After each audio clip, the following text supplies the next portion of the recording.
Guys, welcome back to my channel. तो आज मैं बनाने जा रही हूँ पार्ट 2 पोइम बर्चिस का। इसका फर्स्ट पार्ट मैंने ऑलरेडी यूट्यूब पे डाला हुआ है। अगर अभी तक आपने नहीं देखा तो प्लीज़ पहले उसे जाके देखें और प्लीज़ मेरे चैनल को सब्सक्राइब कर दें। सो लेट्स स्टार्ट। हाँ जी, तो बर्चिस की इंट्रोडक्शन में मैंने आपको बताया था फर्स्ट पार्ट में कि पोइट जो पेड़ों को देखता है वहाँ पे बर्फ़बारी हुई होती है, पेड़ों की टहनियाँ झुकी हुई होती है, बर्चिस झुकी हुई होती हैं। तो पहले तो वो अज्यूम करता है शायद कोई लड़का इस पे झूला होगा, इसी के कारण ये झुक चुकी हैं अपने बचपन में, या फिर आइस के कारण, जो आइस स्टॉर्म आते हैं उसके कारण। तो वो कंक्लूज़न पे एक बार अपने दिल को तसल्ली देने के लिए क्या मानता है कि ये तो बच्चों के खेलने के कारण ही झुकी हुई हैं, क्योंकि वो उस जो इल्यूज़न में रहना चाहता है कि ये बच्चों के कारण झुकी है। वो अपना चाइल्डहुड को रिमेंबर करता है और उस चाइल्डहुड रिमेंबरेंस में उसको मिलती है रिलीफ, जो कि आज की टेंशन से उसको थोड़ी ही देर के लिए लेकिन रिलीफ देती है, उसको काम करती हैं। हाँ जी, so let's start. And not हाँ जी, and not one but hung limp, not one was late for him to conquer. था कि जो लड़का है उसने हर एक टहनी पर झूला है, या फिर हम उसको कह सकते हैं कि उसने हर टहनियों पर स्विंग की हुई है। ठीक है, तो उसके कारण सारी टहनियाँ मोस्टली झुकी हुई हैं। ठीक है, अब वो बिल्कुल एक्सपर्ट बन चुका है झूलने में, क्योंकि वो हर मौसम में झूलता है, हर टाइम झूलता रहता है, तो उसको बिल्कुल एक्सपीरियंस हो चुका है। He learned all there was to learn about not launching out too soon and not to carrying the tree away clear to the ground. वो बिल्कुल एक जैसे डेली जो लड़के ऐसे करते हैं वो बिल्कुल उस चीज़ के फॉन्ड हो जाते हैं और वो दिन रात ये करते रहते हैं, मतलब बर्चिस पे झूलना, खेलना। ठीक है, चाहे कोई भी सीज़न हो, तो वो यही कहता है कि अब वो बिल्कुल एक्सपर्ट बन चुका है। ठीक है, उसे पता है टानियों के साथ कैसे खेलते हैं और ट्रीज़ पर कैसे चढ़ते हैं। To top branches, he always kept his poise to the top to the sorry to the top branches, climbing carefully with the some pins you used to fill a cup up to the brim, even above the brim. हाँ जी, तो इसमें हमें पता लगता है कि जो ये बात की हुई है ना, to top branches climbing carefully with the same pains you use to fill a cup. जो पॉइज होता है वो होता है कॉन्फिडेंट, कि किस कॉन्फिडेंट से अब वो कितने सालों से ये टानियों पर स्विंग कर रहा है, उसको बिल्कुल अच्छी तरह स्विंग करना आ चुका है और वो बहुत कॉन्फिडेंट हो चुका है। उसको पता है कि कैसे टानियाँ कभी नीचे जाएंगी, कभी ऊपर जाएंगी, कि कैसे झूलेंगी। उसी तरह जैसे एक कप ऊपर तक भरा हुआ होता है, with the same pins you used to fill a cup up to the brim, means at the top level and even above the brim. Then he flung outward, feet first, with a swish, kicking his way down through the air to the ground. कि जब वो टहनियाँ झूलती हैं हवा में तो कैसे वो अपने पैरों को फैलाता है, कैसे बैठता है, कैसे उस एक एक मूवमेंट को एंजॉय करता है।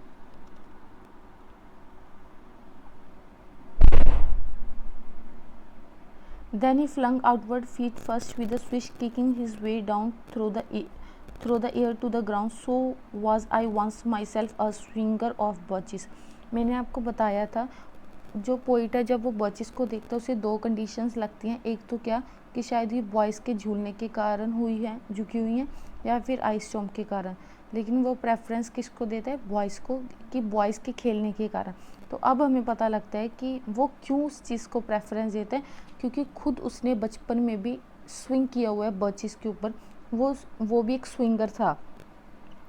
एंड सो आई ड्रीम, जो ये स्विंगिंग बर्चिस है ना, ठीक है, ये जो फ्रेज़ है, ये स्विंगिंग बर्चिस का मतलब है रिलीफ फ्रॉम वरीज़।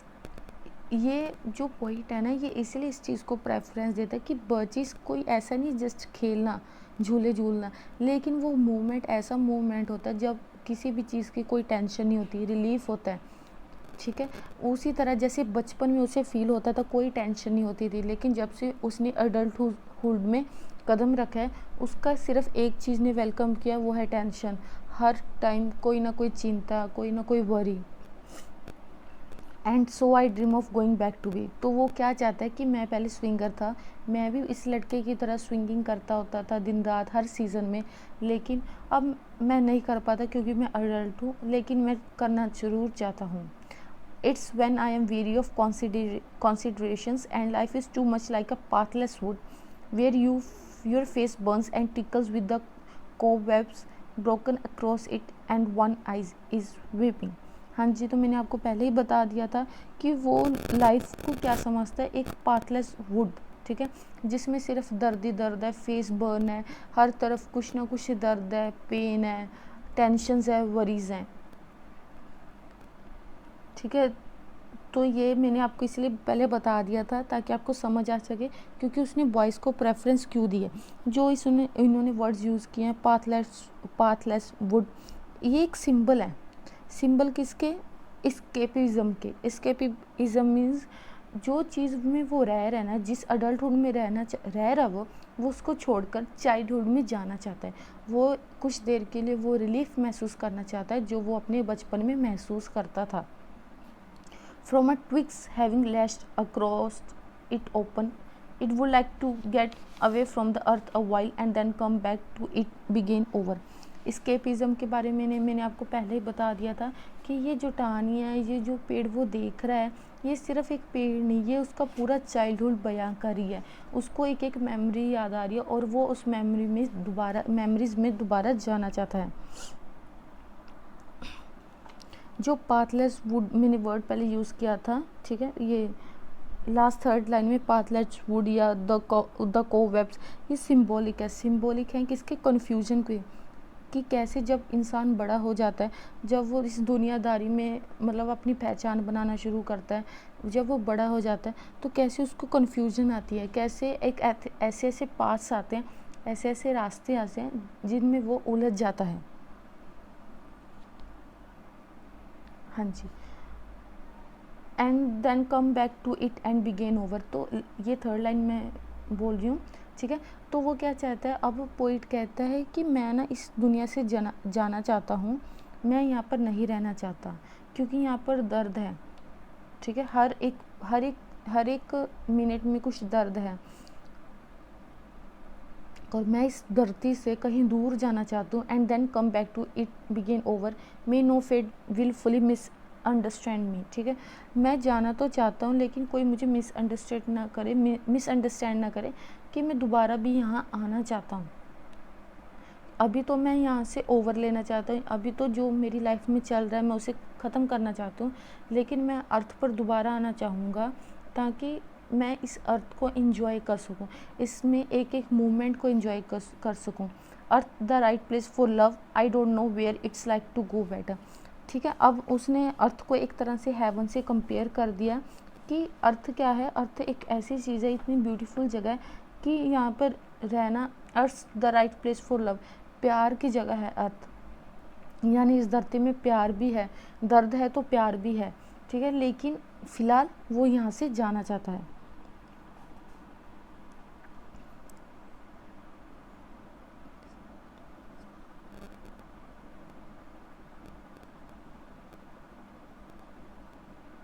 हाँ जी, so moving on further, I don't know where it is likely to go better, I would like to go by climbing a birch tree. वो पोइट अब कह रहे हैं कि मुझे नहीं लगता कि अर्थ से बेटर प्लेस कौन सी है, और अगर मैं अर्थ पर आना चाहूँ तो मैं फिर से दोबारा क्या करना चाहूँगा, climbing a birch tree and climb black branches upon a snow white trunk. जैसे उन पेड़ों पर बर्फ़ गिरी हुई है, मैं उन पर स्विंग करना चाहूँगा toward heaven till the tree could bear no मोर।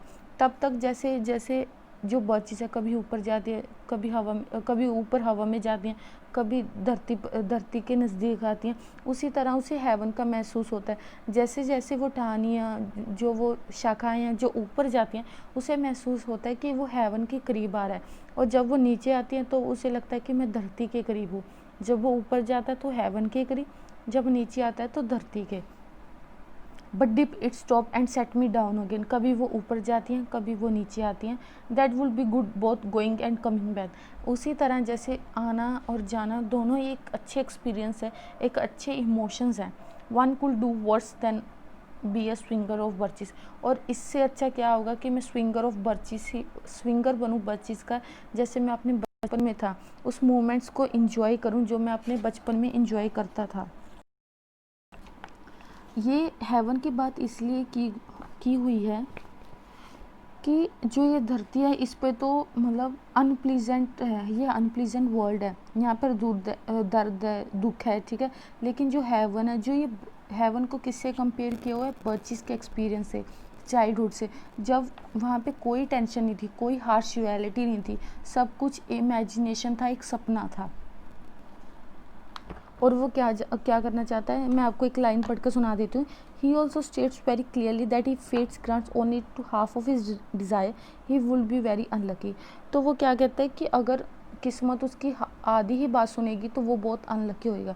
वो अर्थ पर दोबारा आना चाहता है, एक बार तो फ़िलहाल जाना चाहता है, लेकिन फिर दोबारा आना चाहता है ताकि वो अपने जो उसकी दिल की तमन्नाएं हैं उसे पूरी करे, उसे वो अपने एक्सपीरियंस को एंजॉय करे जो वो करना चाहता है, अपने चाइल्डहुड में दोबारा जा सके।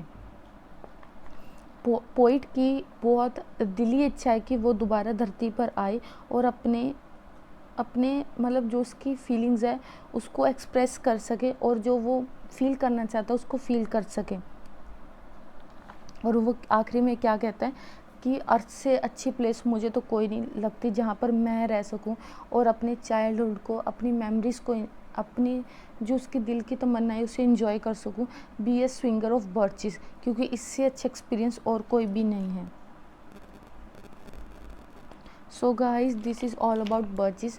अगर इसमें कोई आपको पॉइंट लगता हो कि मुझसे छूट गया तो प्लीज़ कमेंट सेक्शन में ज़रूर बताइएगा। मैंने अपने तरीके से बेस्ट ही की है कोशिश ताकि आपको समझाने की। So guys, thank you for watching the video and please subscribe to my channel, comment and like and share, please. Thank you guys, have a nice day.